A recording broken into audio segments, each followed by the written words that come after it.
জুলাই অভ্যুত্থানের বিজয় জনগণের বাক স্বাধীনতা ফিরিয়ে এনেছে, সেই সাথে দুর্নীতি চাঁদাবাজি মুক্ত রাষ্ট্র গঠনের সুযোগ সৃষ্টি করেছে বলে মন্তব্য করেছেন যশোর আদ্দিন সকিনা উইমেন্স মেডিকেল কলেজের অধ্যক্ষ ডাক্তার সঞ্জয় সাহা।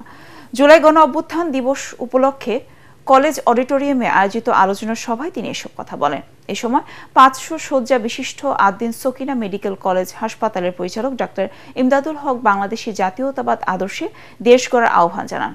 যশোর থেকে তামান্না ফারজানার রিপোর্ট, জানাচ্ছেন আসিফুর রহমান সাগর। নানা আয়োজনে জুলাই গণ অভ্যুত্থান দিবস পালন করল যশোর আদ্দিন সকিনা উইমেন্স মেডিকেল কলেজের শিক্ষক শিক্ষার্থীরা। প্রতিষ্ঠানের অধ্যক্ষ অধ্যাপক ডাক্তার সঞ্জয় সাহার সভাপতিত্বে মুখ্য আলোচক হিসেবে উপস্থিত ছিলেন চক্ষু বিভাগের প্রধান ডাক্তার নজরুল ইসলাম।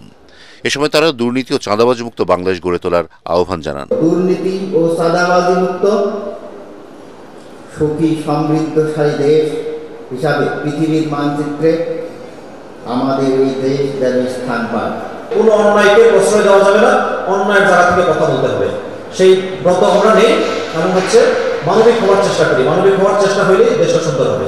সভায় আরও বক্তব্য রাখেন 500 শয্যা বিশিষ্ট আদ্দিন সকিনা মেডিকেল কলেজ হাসপাতালের পরিচালক ডাক্তার ইমদাদুল হক। তিনি বাংলাদেশের জাতীয়তাবাদ আদর্শ ধারণ করে সকল ধর্ম, বর্ণ, মত পথের মানুষকে সাথে নিয়ে এগিয়ে যাওয়ার তাগিদ দেন। 24-এর গণ আন্দোলন আমাদের স্বাধীনতা এনে দিয়েছে। আমাদের দেশে আমরা হিন্দু, মুসলিম, পাহাড়ি সবাইকে নিয়ে একাকার হয়ে আমরা বাংলাদেশি জাতীয়তাবাদ ধারণ করে এদেশের উন্নয়নে ভূমিকা রাখব। অনুষ্ঠানে আদ্দিন নার্সিং ইনস্টিটিউটের উপাধ্যক্ষ মোসাম্মদ মেহরুন্নেসা সহ মেডিকেল কলেজ ও নার্সিং ইনস্টিটিউটের অন্যান্য শিক্ষক, কর্মকর্তা ও শিক্ষার্থীরা অংশগ্রহণ করেন। সভা শেষে 24-এর গণ অভ্যুত্থানে নিহত ও আহতদের জন্য দোয়া ও মোনাজাত করা হয়। Bureau report, ATN Bangla.